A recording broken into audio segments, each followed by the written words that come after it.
नमस्कार, आप देख रहे हैं न्यूज 24। मैं हूं अजीत अंजुम।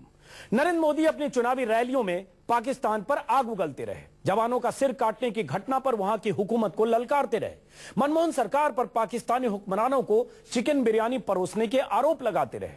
लेकिन नरेंद्र मोदी जब खुद प्रधानमंत्री बने तो अपने शपथ ग्रहण समारोह के लिए पाकिस्तान के पीएम नवाज शरीफ को न्योता भेज दिया और एक बड़ी आफत मोल ले ली। नवाज को भारत आने का न्योता भेजते ही कांग्रेस हमलावर हो गई। हार की हताशा के बाद पहली बार कांग्रेस के नेता कैमरों के सामने आकर मोदी और बीजेपी से सवाल करने लगे।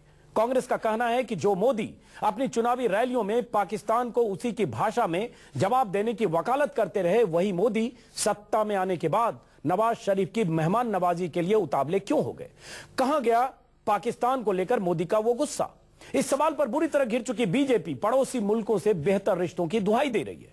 मोदी से सवाल पूछे जा रहे हैं कि पीएम की शपथ लेने से पहले ही भूल गए आग उगलने वाले अपने बयान, जब वो कहा करते थे कि हमारे जवानों का सिर काटने वालों को कोई सरकार चिकन बिरयानी कैसे खिला सकती है।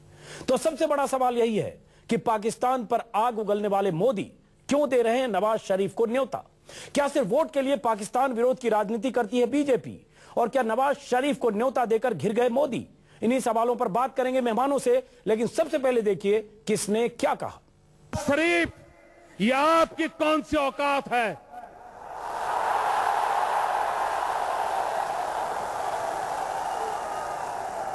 आप मेरे देश के प्रधानमंत्री को देहाती औरत कह के संबोधन करते हो।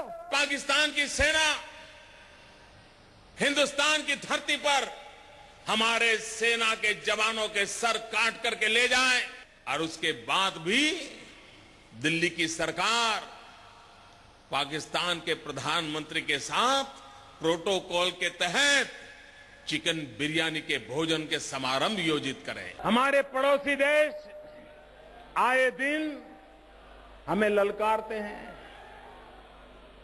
और दिल्ली की सरकार चिकन बिरयानी के भोजन परोसती रहती है। उसको कभी किसी के पास चुनावी मंच से मोदी के ये अल्फाज और पाकिस्तान को ललकारने का ये अंदाज ही अब मोदी के विरोधियों का सबसे बड़ा अस्त्र बन चुका है। अपनी रैलियों में मोदी जिस पाकिस्तान की हुकूमत को भारतीय सैनिकों का हत्यारा बताकर आंखें दिखाते रहे, उसी मुल्क के प्रधानमंत्री नवाज शरीफ को अपने शपथ ग्रहण समारोह में न्योता भेजना उनके गले की हड्डी बन गया है। जैसे ही सरहद पार से मोदी का न्योता कबूल होने के संकेत आए, कांग्रेस हमलावर हो गई। पूछा, पाकिस्तान से रिश्तों पर मनमोहन सरकार की आलोचना करने वाली बीजेपी बताए कि अब आतंकवाद और संवाद साथ साथ कैसे होगा।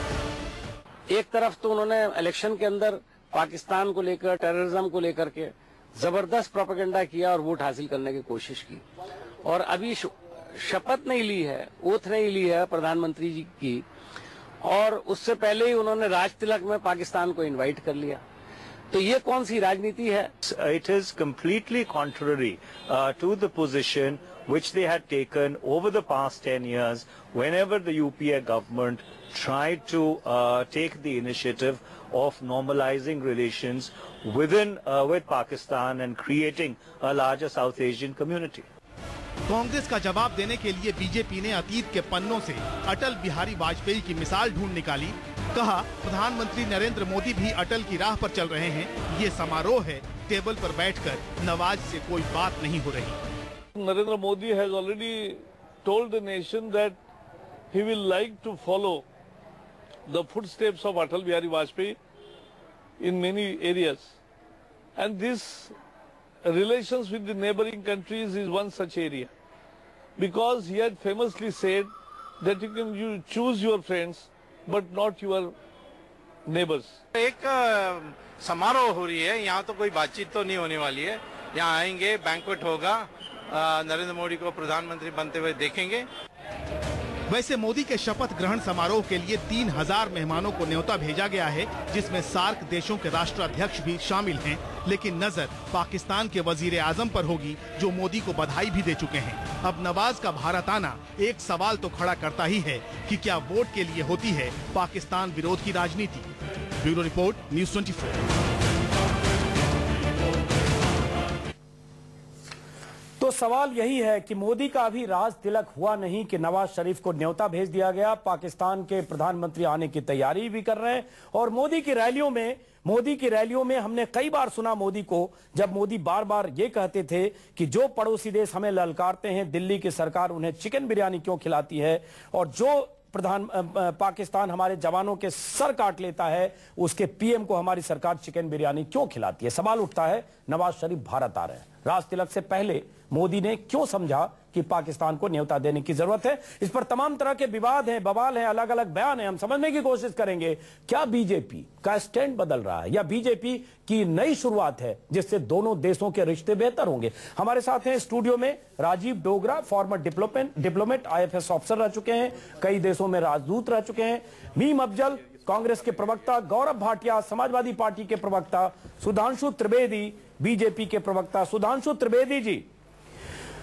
मेरे पास कम से कम 10 बयान है अलग अलग रैलियों में नरेंद्र मोदी का, जब नरेंद्र मोदी ने कहा कि जो देश जहां के सैनिक हमारे जवानों के सिर काट कर ले जाते हैं उन्हें हमने चिकन बिरयानी क्यों खिलाया या क्यों खिलाया, क्यों बुलाया, क्यों मेहमान नवाजी की। सवाल यह पूछना चाहता हूं कि अभी राज तिलक हुआ नहीं और न्योता सबसे पहले आपने भेज दिया, तो चिकन बिरयानी मटन कोरमा तो आप भी खिलाएंगे, तो इसका मतलब बीजेपी ने जो चुनाव के पहले कहा कुछ और जब सत्ता में आ रही है तो किया कुछ या करेगी कुछ।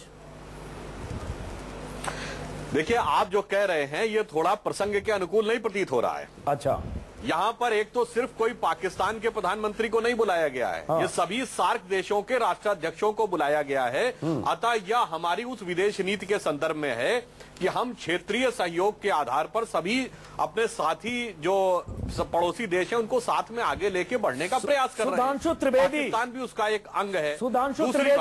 सुधांशु त्रिवेदी, पड़ोसी देशों को बुलाया गया। श्रीलंका को लेकर जयललिता ने अभी कह दिया है कि अनफॉर्चुनेट है जिस ढंग से नरेंद्र मोदी ने इनवाइट किया है, और यह भी कहा इल एडवाइज्ड हैं, उन्होंने गलत एडवाइस किया है किसी ने मोदी को, और जो वाइको जो आपके सहयोगी हैं उन्होंने भी ऐतराज जताया। लेकिन उस पर हम आगे बात करेंगे, अभी नवाज शरीफ पर बात करना ज्यादा अहम है। नवाज शरीफ को लेकर मैं पाकिस्तान को लेकर बात करना चाहूंगा कि जब अजमेर में जियारत के लिए पहुंचे पाकिस्तानी प्राइम मिनिस्टर सलमान खुर्शीद वहां गए और जिसको चिकन बिरयानी कर तमाम तरह के नारे लगाए मोदी की रैलियों में बीजेपी के नेताओं ने बयान दिए, क्योंकि जनवरी में सिर काटे गए जवानों के और मार्च में यह हुआ जो पाकिस्तान के प्राइम मिनिस्टर आए। मैं ये पूछ रहा हूं कि नवाज शरीफ जब यहां आएंगे तो उन्हें आप लोग चिकन बिरयानी मटन कोरमा खिलाएंगे, क्या रोजा रखकर वो पाकिस्तान वापस लौटेंगे? और अगर खिलाएंगे तो आप में और उसमें क्या फर्क है? फिर आप क्यों कह रहे थे? देखिए, हमारा आपसे अनुरोध है कि आप चीज को अंतिम परिणाम तक तो पहुंचने दें। जो बात हम कह रहे हैं, हमारी नीति इससे पहले इस प्रकार की रही है जिसे हमने प्रूव करके दिखाया है।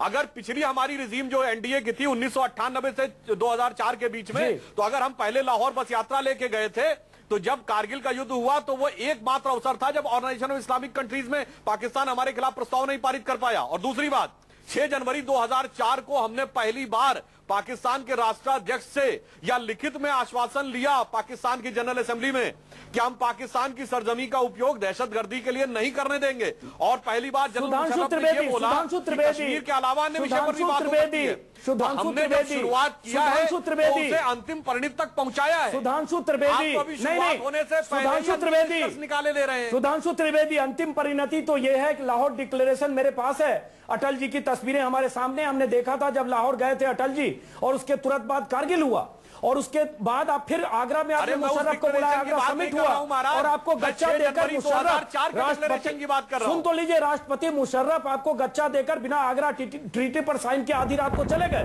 तो आप बार बार गच्चा खाए चलिए, आपने किया। अभी भी आप अच्छी शुरुआत करें, हो सकता है वो अच्छी शुरुआत हो। सवाल उठता है यही काम जब यूपीए सरकार कर रही थी तब आप कह रहे थे चिकन बिरयानी खिला रहे हैं, और अभी आपका मैंने फिर वही सवाल करता हूं।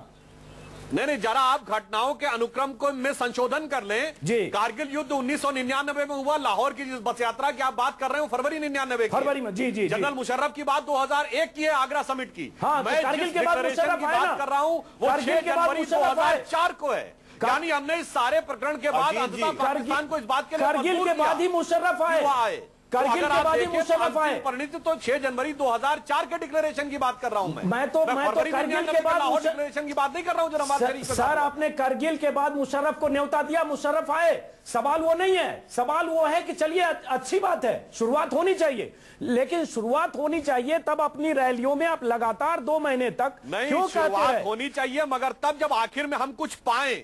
हमने कुछ पा के दिखाया। तो अभी क्या पाएंगे आप चाइना के नवाज शरीफ को बुलाकर क्या पाएंगे? सुधांशु त्रिवेदी जी हाँ, चलिए गौरव भाटिया जरा सुनते हैं बाकी लोगों से भी। गौरव भाटिया।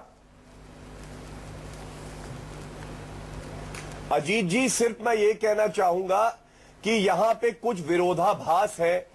इलेक्शन के दौरान श्री नरेंद्र मोदी जी ने जो बातें कही कि शहीद जो जवान हैं हमारे देश के, उनके सर काट दिए गए और पाकिस्तान को जवाब दिया जाएगा, तो मैं सिर्फ इतना ही कहना चाहूंगा अपने भाई सुधांशु जी से कि अभी 3 दिन पहले हमारे एक जवान को गोली लगी बॉर्डर लाइन ऑफ कंट्रोल पे और 2 घायल हुए। कुछ शहीद, कुछ और जो जवान थे वो घायल हुए।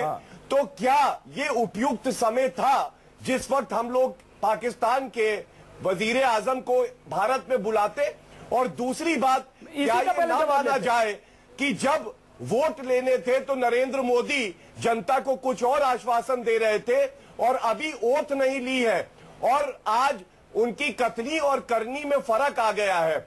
और तीसरी बात अजीत जी बहुत इंपॉर्टेंट ये है कि अभी जो फॉरेन पॉलिसी बननी है वो बनी नहीं है।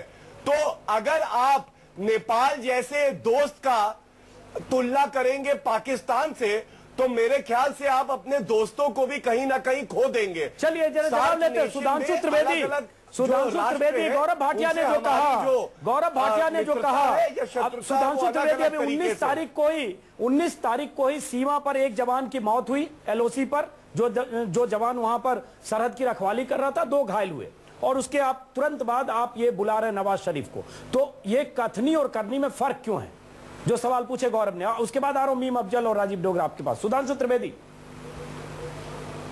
देखिए, मैं फिर आपसे कह रहा हूं, आप प्रकरण में से एक चीज को अलग निकाल कर बात कर रहे हैं। आप भी तो सारे प्रकरण में बिरयानी निकाल कर बात करते रहे, केवल पाकिस्तान को अलग से नहीं बुलाया गया। सर आप पूरी रैली में खाली बिरयानी निकालते रहे, चिकन बिरयानी के आधार पर बुलाया गया है। पूरी रैली में आप चिकन बिरयानी पर बात करते रहे, हर रैली में। अरे भाई, आप ये बताइए, आप वोट टेकिंग में चिकन बिरयानी और आतंकवादियों को चिकन बिरयानी कराने की बात कर रहे हैं। क्या आपकी नजर में नवाज शरीफ आतंकवादी है क्या? नहीं, और क्या चिकन बिरयानी की बात? एक मिनट, खिलाने की आतंकवादियों के लिए हुई। गौरव नहीं, आप बताइए क्या आपकी नजर नवाज शरीफ आतंकवादी हैं क्या? गौरव भाटिया 1 मिनट। चिकन बिरयानी खिलाने के उस प्रकरण की तुलना आप इससे क्यों कर रहे हैं? गौरव भाटिया 1 मिनट।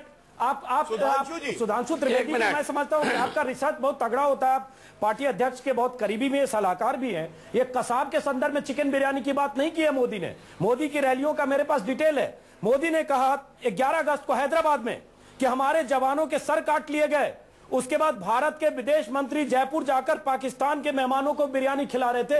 ये कोई आतंकवादी को नहीं खिलाने की बात थी, पाकिस्तान के जो आए थे प्राइम मिनिस्टर, उनकी बात थी। और ऐसी 10 बार जो की है पाकिस्तान के प्रीमियर और प्राइम मिनिस्टर के संदर्भ में किया सुधांशु त्रिवेदी। ये आतंकवादियों की बात नहीं है। जी बिल्कुल, मैं ये भी बात कह रहा हूं, जब विषय को देखिए पूरे संदर्भ में देखिए। जब हमारे भावी प्रधानमंत्री मोदी जी ने बोला था, तो आप जो कांग्रेस के नेता थे उनका ट्रैक रिकॉर्ड देखिए ना। जब सर काटे गए सबसे पहले क्या बोला था रक्षा मंत्री एक एंटोनी ने? तो आपने कि some persons in the disguise of Pakistan army has come, यानी पहले उन्होंने डिफेंड करने का प्रयास किया। सुधांशु त्रिवेदी, घर के ऊपर एक भी सवाल का जवाब नहीं दिया सुधांशु त्रिवेदी, मगर उन जवानों के घर पे हमारे नेता गए। तो हमारा पूरा का पूरा स्थापित ट्रैक रिकॉर्ड है। केवल शपथ ग्रहण समारोह में सभी राष्ट्राध्यक्षों के साथ मिलाकर आने के संदर्भ में देखकर आप एक अलग हमारे करके और एक गलत ढंग से चीज को प्रस्तुत करने का प्रयास कर रहे हैं। एक मिनट गौरव, सुधांशु त्रिवेदी। अरे भाई, गौरव भाटिया जी बैठे, पूछिए इनकी पार्टी के अध्यक्ष आजमगढ़ में आतंकवाद के आरोपियों घर पे गए। आप आजमगढ़ में आतंकवादियों के नहीं चलेगी। आप गौरव भाटिया अगर आप देंगे तो अच्छा लगेगा। समाजवादी पार्टी की सरकार बनेगी, गौरव एक विशेष संदर्भ से निकालकर गौरव आप सुधांशु के ट्रैप में मत आइए, सुधांशु के विषय को भटका रहे हैं। सुधांशु त्रिवेदी, एक मिनट, सुधांशु त्रिवेदी, गौरव भाटिया आप सुधांशु त्रिवेदी के ट्रैप में मत आइए, विषय को भटकाएंगे ये। सुधांशु त्रिवेदी, एक दूसरा बयान फिर है हमीरपुर का, 23 अप्रैल का। सुधांशु त्रिवेदी, मोदी ने कहा सेना के जवानों के सिर काट लिए जाते हैं और देश में पाकिस्तानी पीएम को बिरयानी परोसी जाती है। सरहद पर हमारे सपूतों की मौत से चीख मचा हुआ है, चीख हो रही है। सवाल ये उठता है, आपने पाकिस्तानी प्राइम मिनिस्टर के संदर्भ में कहा, आपने मुझे अलग ढंग से कहने की कोशिश की जैसे मैं आतंकवादियों की बात कर रहा हूं। मैं एक पूछ रहा हूं फिर से कि ठीक है आपने नवाज शरीफ को बुलाया, लेकिन मैं पूछ रहा हूं क्या नवाज शरीफ को यहां से उपवास के बाद वापस भेजेंगे, रोजा रखकर वापस जाएंगे, या आप भी मेहमान नवाजी करेंगे? और अगर मेहमान नवाजी हुई तो उस पर जो आपने राजनीति की 2 महीने तक, या तो वो गलत है, या अभी 3 दिन पहले सरहद पर एक जवान शहीद हुआ और उसके बाद आप ये कर रहे हैं, ये गलत है। अरे भाई, फिर मैं आपसे कह रहा हूं, क्या अकेले नवाज शरीफ को बुलाया है? क्या अकेले पाकिस्तान को बुलाया है? क्या सार्क देशों को बुलाया है? कल के दिन मान लीजिए नॉन अलाइन समिट होती है भारत में, तो आप कहेंगे साहब पाकिस्तान को उसमें बुला लिया, वो गलत था। संदर्भ में देखिए, प्रकरण में देखिए, और उसके बाद हमें समय तो दीजिए, अभी तो हमारी सरकार नहीं बनी है। बिल्कुल, अगर पाकिस्तान के साथ आपको हमारी विदेश नीति और कूटनीति लचर नजर आए तब आप हमें कहिए। लेकिन कूटनीति से पहले आपने ये करना शुरू किया। गौरव जब मीम अफजल को शामिल करते हैं, गौरव जब मीम अफजल को शामिल करते हैं, मीम अफजल साहब आपने सुना सुधांशु त्रिवेदी को, आप ही जवाब दीजिए, मैं क्या पूछूं। ये कह रहे हैं कि इसमें अभी तो शुरुआत है, अभी तो ये अंगड़ाई है। देखिए, पूत के पैर पालने में नजर आ जाते हैं, और भारतीय जनता पार्टी ने अभी इख्तियार संभाला नहीं है और बहुत बुरी तरह से फंस गई है। मेरे ख्याल में इन्हें कोई तजर्बा नहीं है, और ना तजर्बेकारी भी कभी कभी बहुत सारी चीजों को जन्म देती है। मैं आपको एक बात और याद दिला दूं जिसका जिक्र आपने नहीं किया। आपको याद हुआ होगा जब हमारे जवानों की शहादत हुई थी, उसके बाद एलओसी पर जो कुछ भी होता रहा, ये बराबर हमारी सरकार को किस अंदाज से क्रिटिसाइज करते थे वो पूरा देश जानता है। मुझे एक बात याद है अच्छी तरह से, इन्होंने कहा था जब तक हाफिज सईद और दाऊद इब्राहिम को पाकिस्तान हमारे हवाले न करे, पाकिस्तान से कोई बातचीत नहीं होगी और भारत सरकार को कोई बात करना नहीं चाहिए। क्या दाऊद इब्राहिम और हाफिज सईद हिंदुस्तान पहुंच चुके हैं जो नेफ्ता दिया गया है? दूसरी बात, उसूली तौर पर नहीं, जवाब ले लेते हैं। हमारा ये मानना है कि हिंदुस्तान और पाकिस्तान के सवाल पूछा, मीम अफजल जरा जवाब लेते हैं। ताल्लुकात बहुत अच्छे, मीम अफजल लोडेड सवाल पूछा, जवाब लेते हैं। तो हाफिज सईद और उनको लेकर आ रहे हैं क्या नवाज शरीफ? जी मैं बिल्कुल कहना चाहूंगा, और मीम अफजल साहब इतने विद्वान व्यक्ति हैं, मैं उनसे पूछना चाहूंगा क्या कोई वार्ता करने के लिए आ रहे हैं?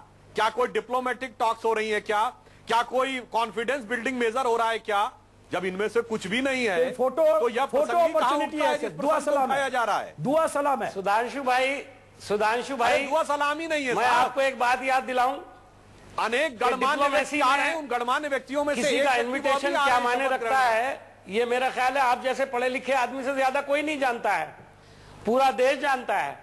मैं 5 साल डिप्लोमेट रहा हूं। मैं बिल्कुल कहना चाहता हूं, देश के प्रधानमंत्री को नेफ्ता देने से पहले भी 1000 बार सोचा जाता है, 1000 बार। बहुत जबरदस्त किस्म का मशवरा होता है, तब इनविटेशन जाता है और उसकी एक्सेप्टेंस भी बहुत मुश्किल से होती है। देखा जाता है कि हमारे रिलेशन क्या है, हम क्या बातचीत कर सकते हैं। अगर सिर्फ क्रिकेट डिप्लोमेसी याद है आपको कि क्रिकेट डिप्लोमेसी भी थी, तो ये वैसी डिप्लोमेसी, देखिए मैं आपको बताऊं, मोदी जी बहुत जल्दी में हैं, वो अभी बहुत जल्दी के अंदर अटल बिहारी वाजपेयी बनने की कोशिश कर रहे हैं। मैं उनको नेक ख्वाहिशात पेश करता हूं, लेकिन अटल जी के और उनके काम करने में जमीन आसमान का फर्क है। वो कहते थे राज धर्म निभाइए, मोदी जी कुछ और करते थे। राजीव इसलिए आप लोग इतने उभाविक ना हो। और दूसरी बात, इससे पहले कोई रिवायत नहीं रही है कि सार्क के मुल्कों को बुलाया गया। मैं अजीत अंजुम जी एक सवाल पूछना चाहता हूं, एक सवाल मेरा सुन लीजिए जी। अगर इनकी जगह हमारे प्रधानमंत्री होते और उन्होंने कहीं पाकिस्तान को इनविटेशन दिया होता, तो जरा आप बताइए कि इनका रिएक्शन क्या होता भारतीय जनता पार्टी पीट रहे होते। सुधांशु त्रिवेदी बता दीजिए आप क्या कर रहे हैं? हम बिल्कुल आपसे बात कह रहे हैं। हमारा रिएक्शन विरोध का होता, क्योंकि आपका ट्रैक रिकॉर्ड हमेशा से पाकिस्तान को लेकर ऐसा है। अच्छा। आपने शर्म अल शेख में जो बोला, आपने हवाना में आपका ट्रैक रिकॉर्ड क्या है? अरे हमारा 6 जनवरी आपका ट्रैक रिकॉर्ड क्या है? हवा निकाल दिया आपने बस डिप्लोमेसी की, उसके बाद क्या हासिल किया? कंधार में लोगों को वापस करने वाला काम किया। एक मिनट जरा राजीव, बताइए आपका ट्रैक रिकॉर्ड क्या है? गौरव आपने भी सरकार चलाई है। सुधांशु त्रिवेदी, तीनों को रोक रहा हूं, अच्छी बात कर रहे हैं, अच्छे सवाल जवाब में। जरा राजीव डोगरा, आप 3 नेताओं के बीच, राजीव जी हैं, IFS ऑफिसर हैं, कई देशों में राजदूत रह चुके। डोगरा साहब, हीटेड डिबेट नेताओं की ऐसे होती है, लेकिन जो मोदी के बयान, उसी के संदर्भ में देखा जाए कि जो डिप्लोमेसी है, लेकिन ये आना नवाज शरीफ का क्या कोई सकारात्मक संकेत है? ये एक पोस्चरिंग है और इससे हम किसी तरह की नई शुरुआत की संभावना, उम्मीद मान सकते हैं इसको? देखिए, मैं तो मानता हूं, मैं कोई पॉलिटिकल बयान नहीं दे रहा हूं, मैं सिर्फ तथ्य बताना चाहता हूं, उसके बाद पॉलिटिक्स जो हो। मैं ये मानता हूं सबसे पहले कि मोदी जी जो है एक बड़े बैलेंस्ड और बड़े सोच समझ के बाद कोई स्टेप उठाते हैं, पर ये वाला जो स्टेप उठाया है, इसमें लगता है कहीं ना कहीं एडवाइस में कुछ जल्दबाजी हुई है। दूसरा, जहां तक ट्रैक रिकॉर्ड का सवाल है, वाजपेयी जी गए, उन्होंने बहुत बड़ा कदम उठाया था जब लाहौर में गए, पर उसके बाद हुआ क्या? उसके बाद कारगिल हुआ, उसके बाद पार्लियामेंट पे अटैक हुआ, उसके बाद कंधार हुआ। 2004 में भी वाजपेयी जी ने एक समझौता किया मुशर्रफ के साथ। उसके बाद 2006 में बंबई में इतनी बड़ा ट्रेन ब्लास्ट हुआ जो सब लोग भूल गए हैं, बिल्कुल, जिसमें 200 से ज्यादा लोग मर गए थे। बिल्कुल बिल्कुल, लोकल में। उसके बाद जो 26/11 का जो अटैक हुआ, वो एक दिन की उसमें प्रिपरेशन नहीं थी, 2 साल से वो चल रहा था। 26/11 से सिर्फ 2 महीने पहले मुशर्रफ ने रिजाइन किया था, तो इसका मतलब मुशर्रफ के दौरान 26/11 की तैयारी हो चुकी थी, उसका लेआउट तैयार हो चुका। सो ये जो 2004 की बार बार बात करते हैं, हमें जरा सा उसके ऊपर थोड़ा सा सोचना चाहिए कि वाकई में पाकिस्तान खरा निकला था। उसके बाद हम आते हैं मनमोहन सिंह जी के ऊपर। 16 बार वो पाकिस्तान के प्रधानमंत्रियों से मिले। आखिर में जाके हुआ क्या? न्यूयॉर्क में मिलने से पहले नवाज शरीफ ने कहा ये तो देहाती औरत है। तो और जहां तक नवाज शरीफ का सवाल है, पहली टर्म में उनके दौरान जो सबसे ज्यादा बंबई में धमाके हुए थे, दाऊद इब्राहिम ने करवाए थे, वो उनके नॉलेज के साथ थे। दूसरी टर्म में कारगिल जो हुआ, नवाज शरीफ की नॉलेज के साथ था। तीसरी टर्म में क्या गोल खेलते हैं ये तो तुम आप करें, जल्दबाजी है, अभी बहुत जल्दबाजी है।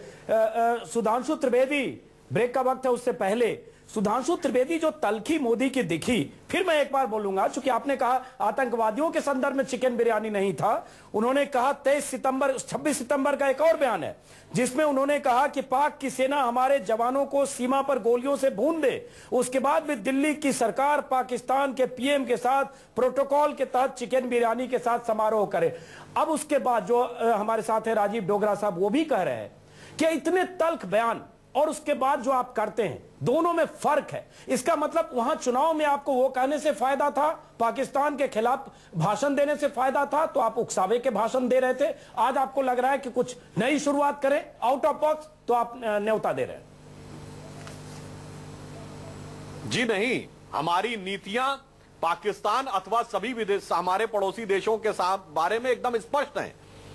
हमने जो ये किया है, सिर्फ शपथ ग्रहण समारोह में सभी सार्क देशों को बुलाया है, उसमें हम पाकिस्तान को अलग करते तो आप कल आज इस पे बहस कर रहे होते कि पाकिस्तान को क्यों नहीं बुलाया। इसका मतलब कि ये अपनी वो नीतियों पे कायम है और गिरिराज सिंह के बयान के ऊपर कर रहे होते, तो आपको तो किसी न किसी विषय पे बहस करनी थी। नहीं, हमने एक सार्वभौमिक विषय लिया, दक्षिण एशियाई श्रीलंका के प्रेसिडेंट को बुलाया, और मैंने बताया वाइको ने एतराज जताया जो आपके सहयोगी दल है, और इस बात ललिता ने कहा कि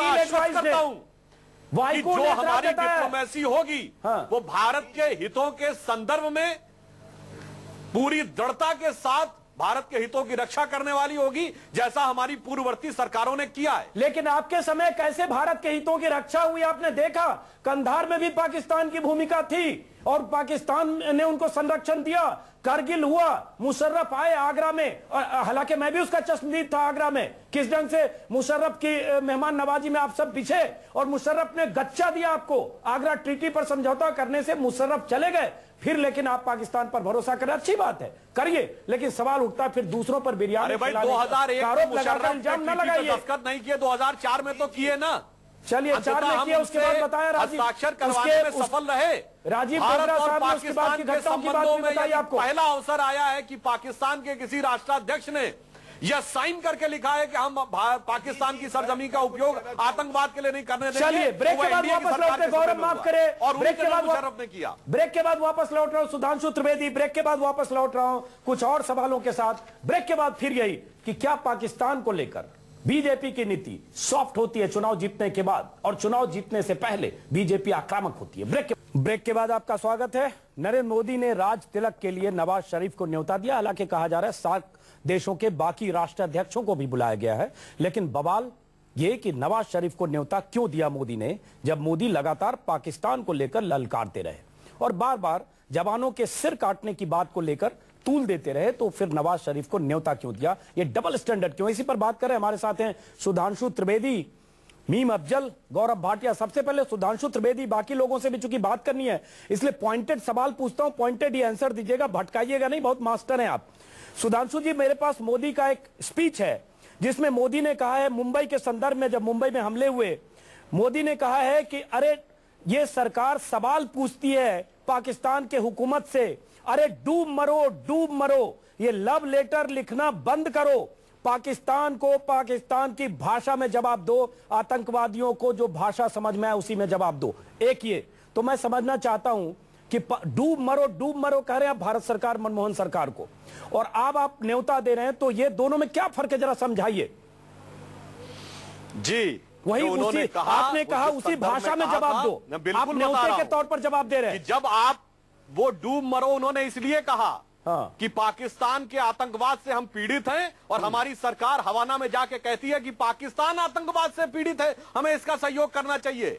और इसके बाद शर्म अल शेख में कांग्रेस की सरकार यह कहती है कि हमारी पीस टॉक्स चलती रहेंगी। सर मैं तो आपसे पूछता हूं कि 19 तारीख को आप सीधे सीधे कह रहे हैं कि पाकिस्तान को सहानुभूति दे रहे हैं और कह रहे हैं आतंकवाद करते रहो, टॉक्स चलती रहेंगी। सुधांशु त्रिवेदी 19 तारीख को एक जवान की मौत हुई एलओसी पर, माइन ब्लास्ट में जो बॉर्डर एक्शन टीम है पाक सेना की उसकी तरफ से, और 2 जवान घायल हुए हैं। अभी 4 दिन पहले की घटना है, 3 दिन पहले के सुधांशु त्रिवेदी, उसके तुरंत बाद आपका न्योता है सुधांशु त्रिवेदी। आज की डेट में हम सरकार नहीं है, आज की डेट में हम सरकार नहीं है, तो आपने ट्रेलर तो पहले दिखा दिया कि सरकार में आएंगे तो आप क्या क्या कर सकते हैं, उसके पहले क्या कार्रवाई न करें, तब आप यह प्रश्न हमसे पूछ सकते हैं। जरूरी बात संवैधानिक स्थिति है कि आज भी डॉक्टर मनमोहन सिंह प्रधानमंत्री हैं। अच्छा, तो आपने आ रहा हूं गौरव, आ रहा हूं गौरव 1 मिनट आ रहा हूं। एक सवाल और सुधांशु त्रिवेदी, नवाज शरीफ ने कहा था, जो गॉसिप की तरह आया था, कि भारत के प्रधानमंत्री के संदर्भ में कह दिया था देहाती औरत, तो कहा था नरेंद्र मोदी ने 24 सितंबर को, नवाज शरीफ आपकी औकात क्या है, तो 3 बार औकात का जिक्र किया था। वो नवाज शरीफ मेहमान बनकर आ रहे हैं, मैं पूछ रहा हूं मेनू तो आपका भी तगड़ा ही होगा, जब कोई राष्ट्राध्यक्ष आता है तो आप ऐसा तो है नहीं कि वो चांदनी चौक के छोले भटूरे खिलाकर भेजेंगे उनको। देखिए, अगर उन्होंने भारत के प्रधानमंत्री के लिए आपत्तिजनक भाषा का प्रयोग किया था तो निश्चित रूप से जो मोदी जी ने जवाब दिया था वही करारा जवाब किसी भी भारतीय नागरिक का होना चाहिए था। उन्होंने भारत के जनमानस की भावना की अभिव्यक्ति की, और जब आपकी बाद में नवाज शरीफ जी ने उसके लिए माफी मांगी थी, सबसे बड़ा मौका है तो उनको मटन बिरयानी खिलाने के लिए बुला रहे हैं। इसलिए हम ये बात कह रहे हैं, आज हमारी सरकार बनी है, हमने एक सकारात्मक संकेत दिया है। अभी बनी नहीं है सर, संकेत का जवाब हमें विश्वास है सकारात्मक में आएगा, और नहीं सकारात्मक में आएगा तो हम उसका दृढ़ता पूर्वक जवाब देने की पूरी क्षमता रखते हैं। पहले तो 26 को आप उनको मटन बिरयानी खिलाइए, रोगन जोश और गोश्त खिलाइए उनको। सन 48 की लड़ाई, सन 65 की लड़ाई, सन 71 की लड़ाई, हर बार और इस्लामिक कंट्रीज में भारत के विरुद्ध प्रस्ताव पारित हुआ। कारगिल की लड़ाई एक बहुत बयान है सर, बहुत बयान है पाकिस्तान के खिलाफ। आपके भी देखते हैं मेहमान नवाजी देखेंगे। गौरव भाटिया भी मैं चला रहा हूं आपके पास, गौरव भाटिया। मैं सुधांशु जी से सिर्फ एक बात कहना चाहूंगा, उनकी बातों से ऐसा प्रतीत हो रहा है वो कह रहे हैं भाजपा की सरकार अभी आई नहीं है, तो जो पाकिस्तान के कृत्य हैं, जब उन्होंने जवानों के सर काटे या अभी 3 दिन पहले हमारे जवान शहीद हुए, वो कांग्रेस सरकार पे हमला नहीं था, ना वो आगे भाजपा सरकार पे हमला होगा, वो भारत पे हमला था। और इस फर्क को उन्हें समझना चाहिए कि ये वही नवाज शरीफ हैं जिनके कार्यकाल में पहले भी भारत पे हमले हुए हैं।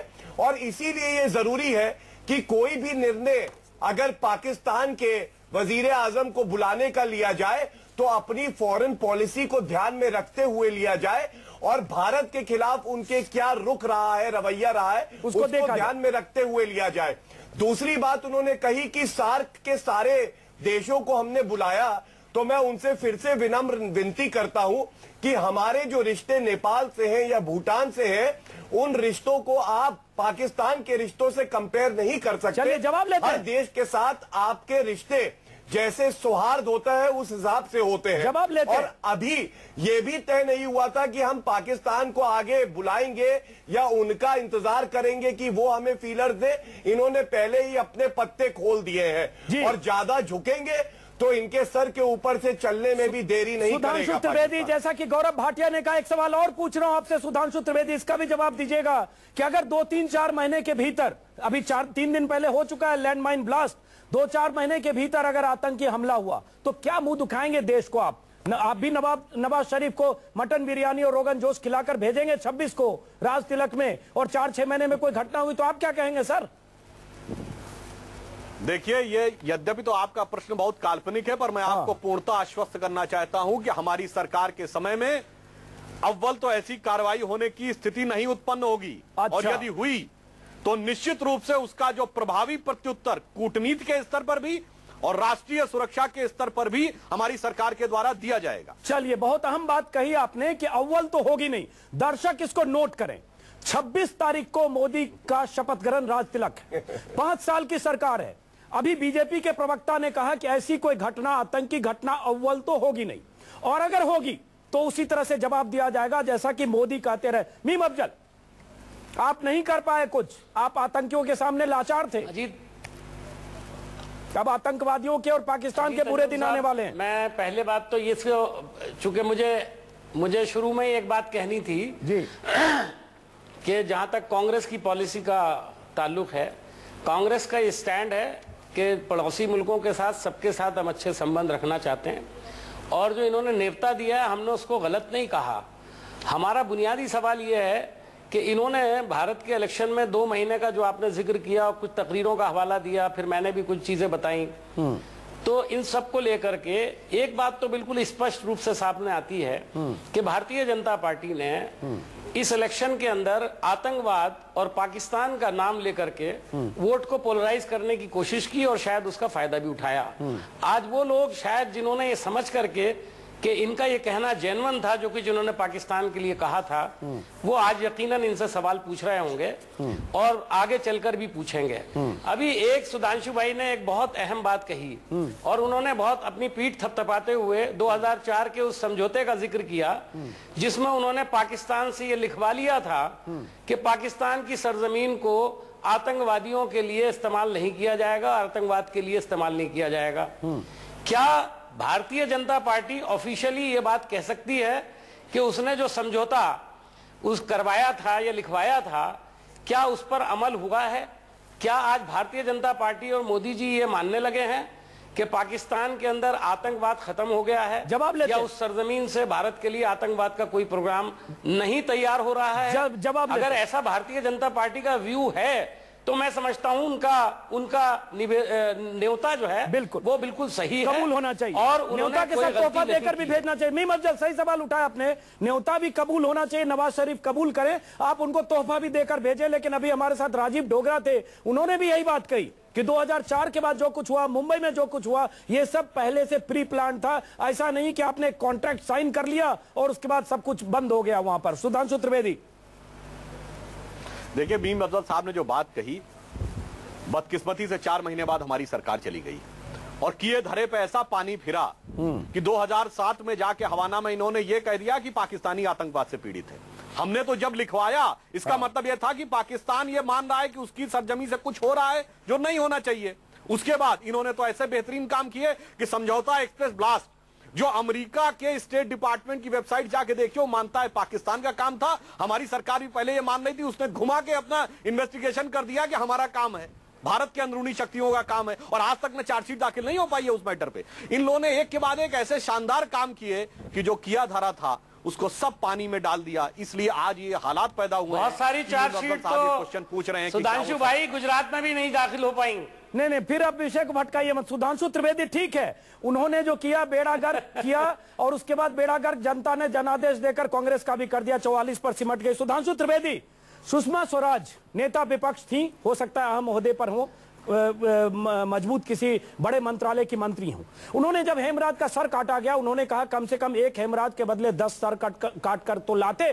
तो मैं एक सवाल पूछता हूं कि अगर कोई ऐसी घटना होगी तो आप करेंगे जो सुषमा स्वराज ललकार कर कहा आई थी? आप 10 सर काटने के लिए तैयार हैं, या उस समय गाल बजाने के लिए वो था और अब न्योता देने के लिए आप यहां नवाज शरीफ को बुला रहे हैं, ऐसे ही करेंगे?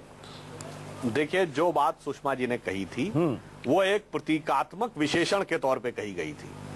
हाँ, यह बात सही है, अगर हमारे भारत के स्वाभिमान के साथ किसी भी प्रकार का आघात होगा तो हम उसका बहुत कड़ा प्रत्युत्तर देंगे। यह बात हम आश्वस्त करना चाहते हैं।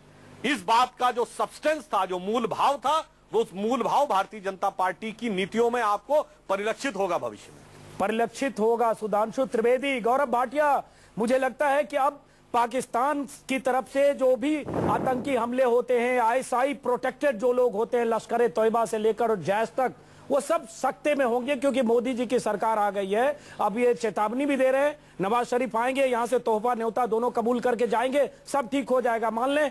गौरव भाटिया, कमजोर सरकार थी मनमोहन सिंह की, इसलिए सब सरहद पर आतंकी हमले हो रहे थे। ये अलग बात है कि करगिल भूल जाते हैं ये। गौरव भाटिया, देखिए, ये कौन सा भारतीय है जो नहीं चाहेगा कि आतंकवादी हमले भारत पे ना हो, हमारी जो सरहदें हैं उन पे हमारे जवानों की हत्याएं ना की जाए। लेकिन ये कहना भी जरूरी है इस वक्त कि अभी सुधांशु जी ने कहा कि आगे हमले नहीं होंगे, तो चाहे वो कंधार हो चाहे कारगिल हो, वो भाजपा की ही सरकार में हुआ था। और न्योता देना एक बात है, कोई भी कृत्य आप करिए तो इतना जरूर सोचिए कि क्योंकि आप उस कृत्य को बदल नहीं सकते तो वो सही है कि नहीं है। बस चिंता ऐसा तो नहीं है कि भाजपा की सरकार ने अपने नेता की छवि को बढ़ाने के लिए कहीं ना कहीं भारतीय जो छवि है उसको गिरा दिया है, उसको गिरा दिया, जल्दबाजी कर दी है। हम भी यही चाहेंगे कि उनका ये जो डिसीजन है ये आगे चल के सही हो। मैं ब्रेक पर जा रहा हूँ, ब्रेक के बाद वापस लौटता हूँ तुरंत। सुधांशु त्रिवेदी, गौरव भाटिया ने कुछ सवाल उठाए ब्रेक के पहले, सुधांशु त्रिवेदी जवाब देना चाहेंगे आप? मैं इसके उत्तर में आपसे 40-50 सेकंड अनइंटरप्टेड चाहूंगा कि कारगिल और कंधार की बात भाजपा के जमाने में बहुत ज्यादा कही जाती है। मैं याद दिलाना चाहता हूं, ये वो दौर था जब 99 में ओसामा बिन लादेन ने भारत के खिलाफ जिहाद की घोषणा की थी, और अफगानिस्तान और पाकिस्तान में दुनिया का सबसे बड़ा आतंकवाद का केंद्र था, जो इतना शक्तिशाली था कि उसने अमेरिका में वर्ल्ड ट्रेड सेंटर गिराया था। उस ताकत से हम जूझ रहे थे, जब परमाणु विस्फोट के बाद हम पे आर्थिक प्रतिबंध भी लगे हुए थे और दुनिया के तमाम देशों ने सैंक्शन लगा रखी थी। जब 2001 में वर्ल्ड ट्रेड सेंटर गिरा है और अमेरिका ने अफगानिस्तान और पाकिस्तान में कार्रवाई की है, 2002 और 3 में कमर टूट गई उस आतंकवाद की। जब हमारी सरकार हटी और यूपीए की सरकार आई, तब तक पड़ोस में आतंकवाद की ताकत में जमीन आसमान का अंतर था। चलिए, उसके बाद भी मुंबई हुआ, ये हमारे लिए बहुत शर्म की बात थी। इसलिए वो दौर 99 और 2001 के दौर की तुलना आप बाद के दौरों से नहीं कर सकते। बहुत अहम बात कही सुधांशु त्रिवेदी, आपने क्वेश्चन की जानकारी रखते, बहुत अहम बात कही सुधांशु त्रिवेदी। जो मुंबई में हुआ शर्म की बात थी सरकार के लिए, किसी भी सरकार के लिए हर तरह का फेल्योर था। लेकिन अगले 5 साल तक ऐसी बात नहीं होगी, ऐसा दावा भी कर रहे हैं। होगा तो शर्मनाक आपके लिए भी होगा, क्योंकि आपने लगातार उदाहरण के साथ कहता हूं, जुमलों का इस्तेमाल किया। मीम अफजल साहब जी, मैं एक उदाहरण के साथ कहता हूं। हमारी सरकार मार्च 98 में आई थी, और उसके 1 साल के बाद 26 जनवरी 1999 कश्मीर में 10 साल के बाद श्रीनगर में लाल चौक पे झंडा। चलिए, लेकिन करगिल भी आप ही के समय में हुआ, करगिल भी आप ही के समय में हुआ सर। मीम अफजल, शर्मनाक घटना कांग्रेस के समय, और दावा के आगे से ठीक है नवाज शरीफ आ रहे हैं, कुछ खिला पिलाकर भेजेंगे, न्योता तोहफा का आदान प्रदान हो रहा है, लेकिन आतंकी डरे रहेंगे क्योंकि मोदी जी आ गए। देखिए, अगर ऐसा हो, मुझे बहुत खुशी होगी, मैं समझता हूं सारा देश बहुत खुश होगा। मैं एक बात आपके चैनल के जरिए यहां बैठ करके कांग्रेस के प्रवक्ता की हैसियत से कहना चाहता हूं, पूरे देश को ये पैगाम देना चाहता हूं। कांग्रेस पार्टी वो राजनीति नहीं करेगी जो भारतीय जनता पार्टी हमारे साथ विदेश की और खासतौर पे पाकिस्तान की पॉलिसीज को लेकर के खेलती रही है। और जैसा उन्होंने खेल पिछले 2 महीने में खेला है इलेक्शन के दौरान, मैं ये मानता हूं कि नेशनल इंटरेस्ट सबसे सुप्रीम होता है। हमारी पार्टी कभी भी किसी भी मौके पर पॉजिटिव चीजों के लिए हमेशा प्रतिबद्ध रहेगी। हम लोग देश के इंटरेस्ट के खिलाफ काम नहीं करेंगे, ठीक है, चाहे पाकिस्तान हो, चाहे श्रीलंका हो, चाहे भूटान हो, चाहे नेपाल हो। ठीक है, मीम अफजल, अगर ये सरकार कोई अच्छे कदम उठाती है तो हमारा पूरा सहयोग रहेगा। बिल्कुल मीम अफजल, 10 सेकंड में जवाब चाहता हूं कि आप 26 तारीख को जब नवाज शरीफ आएंगे, एक मिनट मीम अफजल, 26 तारीख को अगर नवाज शरीफ आएंगे, जाहिर है उनके लिए भी 56 भोग होगा, मटन कोरमा, चिकन बिरयानी, क्योंकि पाकिस्तान से आ रहे हैं तो इसी तरह की चीजें होगी उनके दस्तखान पे। तो कम से कम आप उनके मेनू को लेकर रैली में या भाषण तो नहीं देंगे ना, जैसे मोदी देते रहे 3, 4, 6 महीने तक। मेनू पर विमर्श तो नहीं होगा ना मीम अफजल साहब? अब देखिए, मेनू पर मैं ज्यादा डिस्कशन नहीं करना चाहता।